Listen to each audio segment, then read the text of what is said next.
कार्पण्यदोषो भगवत्स्वभावगमृच्छामि तं धर्मस्मूढचेतः यश्रेयस्या निश्चितं ब्रूहि तन्मे शिष्यस्यहं शालिमां तां प्रपन्नम्। ओम नमो भगवते वासुदेवाय, नमो भगवते वासुदेवाय। ओम श्री कृष्णाय परब्रह्मणे नमः। सभी सज्जनों को भगवान का नाम से और मोहन जी का नाम से सादर प्रणाम। भगवत गीता में 8वां अध्याय अक्षर ब्रह्म योग हम लोग आज विचार करना शुरू करेंगे। इसमें अर्जुन ने भगवान से 2 श्लोक में एक सवाल करता है, किम तद ब्रह्मम किम आध्यात्मम किम कर्म पुरुषोत्तमा अधिभूतम च किम प्रोक्तम अधिदैवम किम उच्यते अधियज्ञ कदम को अत्र देहेस्मिन् मधुसूदना प्रयाण काले च कदम न्ययो अस्ति नियताम अभि।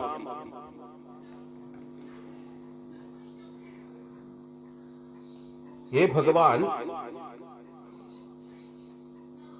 ब्रह्म क्या है, आध्यात्म क्या है, कर्म क्या है, अधिभूत नाम से क्या कहा गया है और आदिदेव किसको कहते हैं।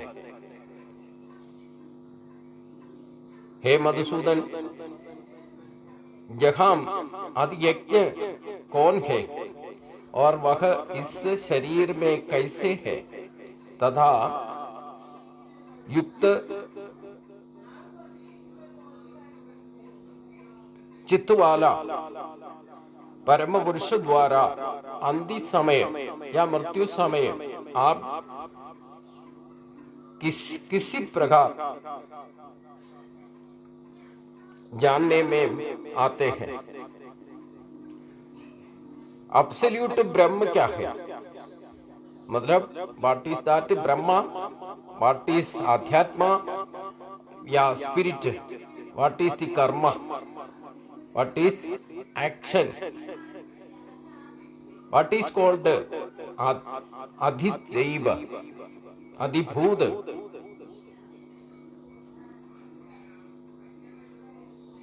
और हु इज अधिज्ञान, अधियज्ञ, how does he live well the body, and how are you to be realized at the time of death by those of steadfast mind। इसमें कई बातें अक्षर ब्रह्म योग बोलने से हमारा ऑप्शन क्या है, गीता टीचर से मालूम करने से हम कौन है, हम कैसे हैं, हमारा आत्मा का यथार्थ रूप क्या है, एब्सोल्यूट आत्मा जीवात्मा बोलने से क्या है, और ये जान पहचान करके हम मृत्यु होने पर ऑप्शन है। ये तो हम जिसने हमें भेजा है परमपिता कौन है उनके पास पहुंच सकता है, ये हमारे पास ही ऑप्शन दिया है भगवान। ये 8वां अध्याय में उसी का रास्ता दिखाता है।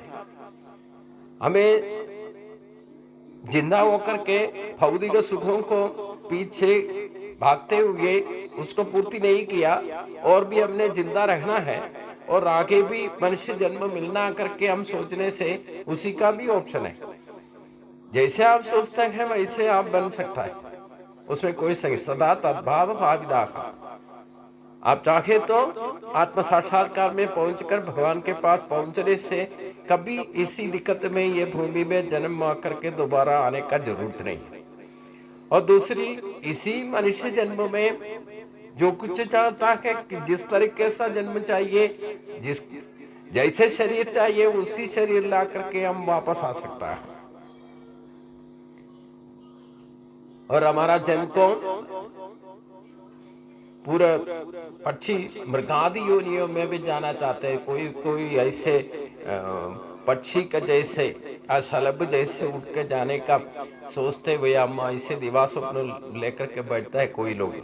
इससे अच्छा तो कोई पक्षी बन करके आकाश में ऐसे उड़ते रहना अच्छा ही था करके कभी ऐसे सोच विचार करने वाला भी आदमी है। तो उसको चाहिए तो जो चाहता है उसी तरह का जन्म ले सकता है। यही गीता हमें रास्ता दिखाता है। जिस संप्रदाय से आपको जिंदगी जीना है उसी तरीके से आपको मृत्यु टाइम में भगवान के पास पहुंच जाएगा। उसी के लिए क्या क्या हमने मालूम करना चाहिए, यही बात अर्जुन ने पहले भगवान से पूछता है। मतलब क्या है, अर्जुन ने भगवान से पूछता है, हे पुरुषोत्तम, आप ब्रह्म, एब्सोल्यूट ब्रह्म बोलने से क्या है? आध्यात्म किसको कहा जाता है? क्या मतलब है आध्यात्म बोलने से? जो कर्म करते हैं, कैसे, क्या है कर्म को कहा जाए? कर्म क्या है? अधिभूत नाम से प्रसिद्ध होने वाला यह अधिभूत क्या है, किसको कहा जाता है? और अधिदैव किसको मानते हैं? इसी देह में, हमारा शरीर में अधियज्ञ नाम से बोलने वाला क्या है? वो कैसे वर्तित होता है? हे कृष्ण, मन को अपना नियंत्रण में लाने वाला अपना मृत्यु के समय भी कैसे आपको जान करके आप तक पहुंच सकता है? इसी के बारे में पूरा विस्तार रूप से मैं जानना चाहता हूं करके अर्जुन ने कुछ सवाल 2 श्लोकों में पूछता है। इसमें हमने सूक्ष्म रूप से, भगवान अभी उसका उत्तर देना लगेगा, उसको बिल्कुल श्रद्धा स्वरूप सूक्ष्म रूप से उसको हम मालूम करना चाहता है, मालूम करना चाहिए। पूरा श्रद्धा स्वरूप सुनना है, तभी हमें सूक्ष्म रूप से जान पर हमारा ऑप्शन को हम जिंदगी में खुद पालन कर सकता है। हम क्या बनना चाहते हैं, क्या होना चाहते हैं, भगवान के साथ साक्षात्कार में जाना है, नहीं जाना है, उसका श्रेष्ठता क्या है, भगवान का महत्व क्या है, भगवान कैसे कैसे कहाँ वर्तित है, हमारा शरीर में कैसे वर्तित है, इस प्रपंच को परिपालन में कैसे भगवान कोई भी हरकत करता है, एक्शन कैसे होता है, सब कुछ इसी में बताया था। इसी में सब कुछ अर्जुन ने पूछा। जिसको भगवान के बारे में जो कुछ भी जानता नहीं है, उसको पहले जानने पर ही हम उसमें और भगवत प्राप्ति में जा सकता है। उसका सूक्ष्म रूप से रहस्य बोलने से क्या है, ये सब कुछ रहस्य होता है। भक्ति का गीता शास्त्र बोलने से वो अत्यंत रहस्य करके आगे भगवान बताएगा। उसको ठीक तरह से जो भी मालूम करेगा वो बुद्धिमान से बुद्धिमान बन जाता है।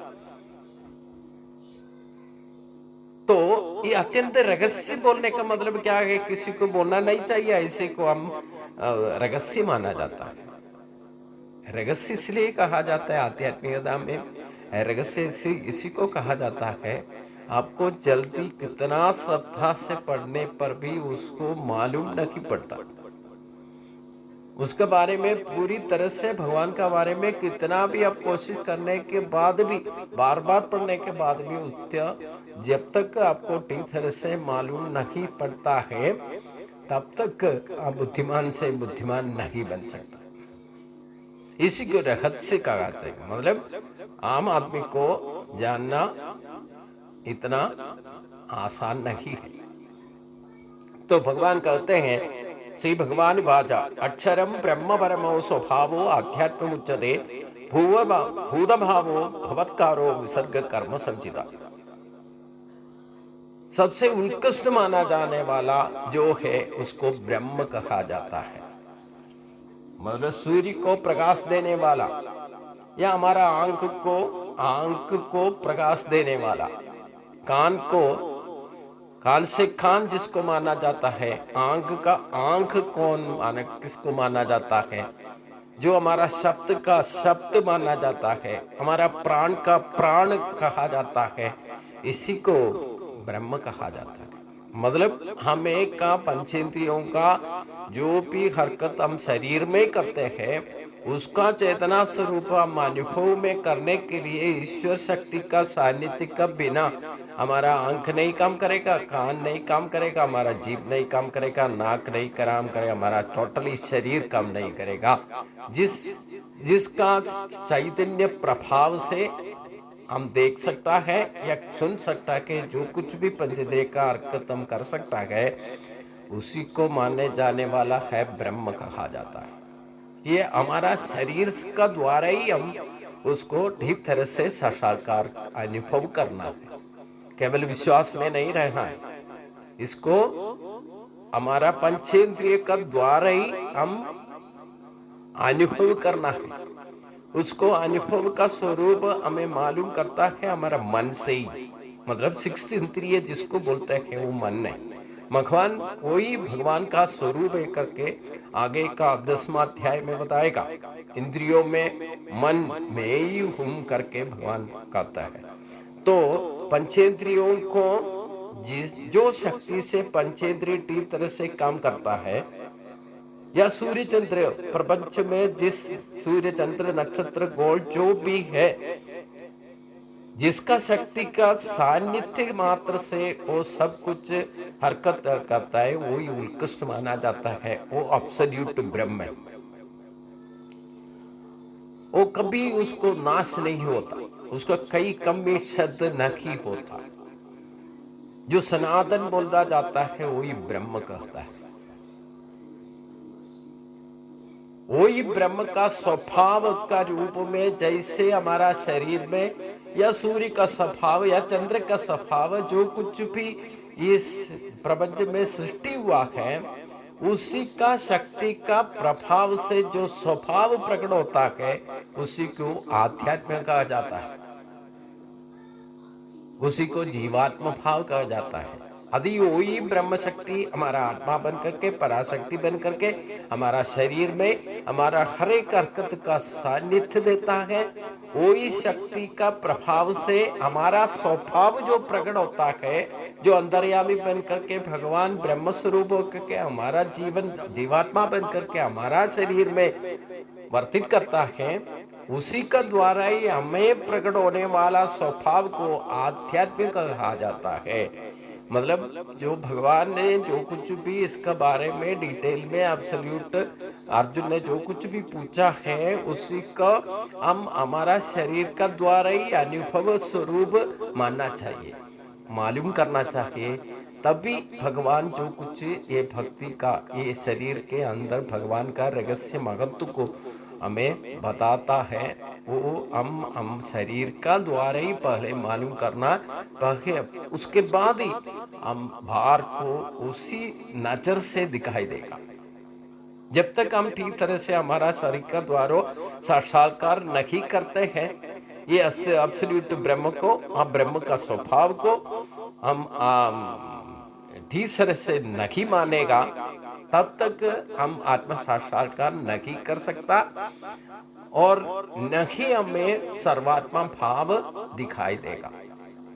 समदर्शन नहीं होगा, तब तक हमें कोई समाधान भी समाधि भी नहीं होगी। इसलिए हम ये सूक्ष्म रूप को हमारा शरीर से मेडिटेट करने के लिए बार बार भगवान कहते हैं।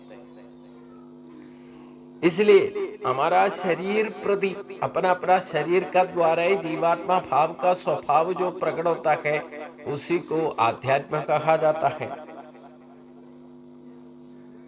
और जो सृष्टि व्यवहार होता है, सृष्टि का व्यवहार अचंचल ब्रह्म जो है वो चलनात्मक हो जाता है, उसी को कर्म कहा जाता है। जो चलते ही रहता है, जो सृष्टि शुरू हो गया तो अचंचल ब्रह्म त्रिगुण भावगत प्रकृति का गुणों की वजह से चलनात्मक हो जाता है, वो चलनात्मक प्रक्रिया को कर्म कहा जाता है, इसी को सृष्टि व्यवहार कहा जाता है। और आगे भगवान कहते हैं, अधिभूत क्षरो भावाक्षर पुरुषादि देवतम अधियज्ञो अहमेवता देहे देह वृदांबर। हे अर्जुन, जो भी नाश होता है, जो प्रत्यक्ष है जो कुछ दिन के बाद अप्रत्यक्ष हो जाता है, उसको अधिभूत कहा जाता है।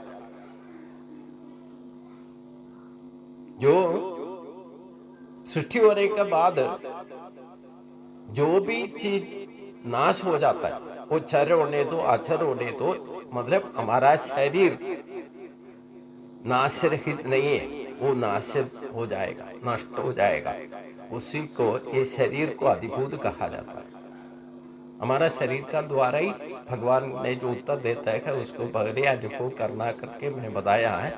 उसी के बाद ही हम बाहर का चीजों में हमारा नजर उसी द्वारा ही मालूम पड़ेगा। हमारा शरीर नाश रहित नहीं है, वो नाश होने का है। मृत्यु होता है, शरीर नष्ट हो जाएगा, इसी को अधिभूत कहा जाता है। जो भी ऐसे नाश हो जाता है उसको अधिभूत कहा जाता है।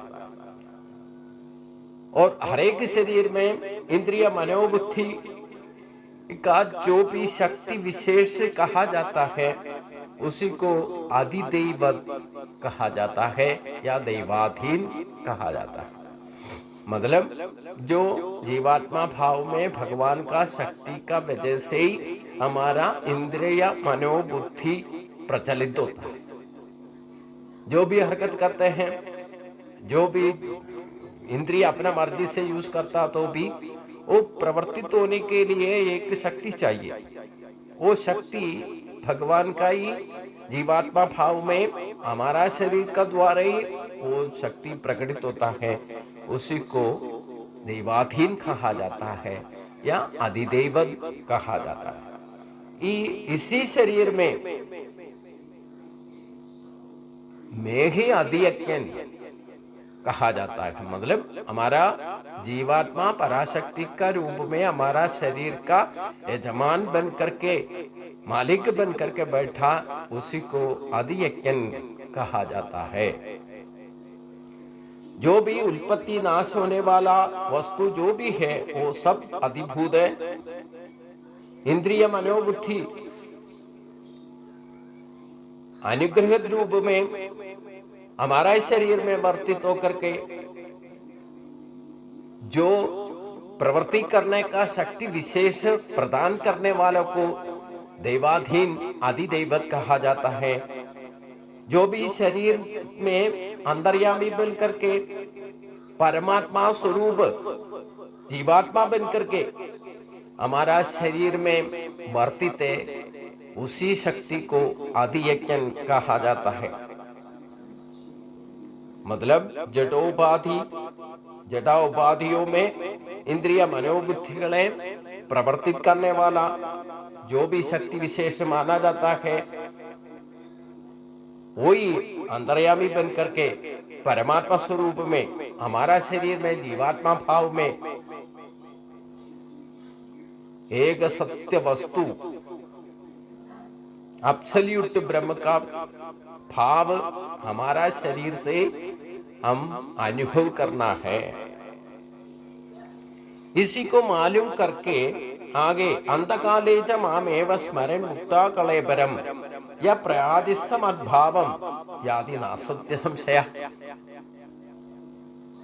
जो भगवान ने ये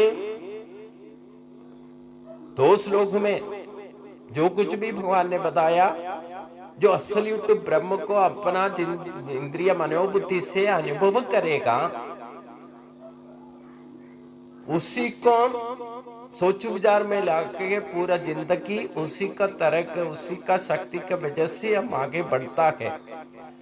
तो अंधकाले चा मामेव स्मरन् मुक्ता कलेबरम या प्रयादि समद्भावम यादि नासत्य संशय। जो भी है, जो मृत्यु का समय भी भगवान को ही मान करके अपना चिंता स्वरूप या स्मरण कर करके शरीर अंत्य समय में छोड़ेगा, वो संशय रहित मेरे पास ही मेरे को प्राप्त हो जाएगा। इसमें कोई संदेह नहीं होना चाहिए। मतलब जो मृत्यु का समय जो भी हमारा चिंता जीवन, जो जीवित काल में हमारा निरंतर चिंता क्या है, उसी चिंता योगा मृत्यु का टाइम है। इसलिए पूरा जिंदगी में हम भगवान को ही मान करके, भगवान को सोच विचार करके, भगवान को समर्पित रूप से कर्म करते रहेगा, उसको अंतिम काल में भी भगवान का ही चिंता रहेगा। वो मृत्यु का समय अपना शरीर छोड़ करके भगवान के पास ही पहुंचेगा, इसमें कोई संदेह नहीं करके भगवान बता रहे। हमारा आज का दिन पूरा निरंतर चिंता क्या है, वही चिंता का लेकर के हम सो गया समझ लो। अब सवेरे उठ करके आएगा तो भी इस आज का निरंतर चिंता हमारा क्या था, वही चिंता सवेरे उठते वक्त भी हमें आएगा, उसमें कोई संदेह नहीं। हम कहीं जाने के लिए आज सोच करके सो जाओ, सवेरे उठते वही उठने का टाइम ही आज कहाँ जाना करके वही चिंता हमारे चिंता में जरूर आएगा, उसमें कोई संदेह नहीं। वैसे ही पूरा जिंदगी में हम भगवान को ही मान करके भगवान का चिंता में रहेगा, तो मरते वक्त भी भगवान का स्मरण लेकर के शरीर छोड़ने पर भगवान के पास ही जाएगा करके भगवान बता रहे, उसमें कोई संदेह नहीं होना चाहिए। इसको आगे भी और स्पष्ट रूप से भगवान बताएगा, वो कल के बाद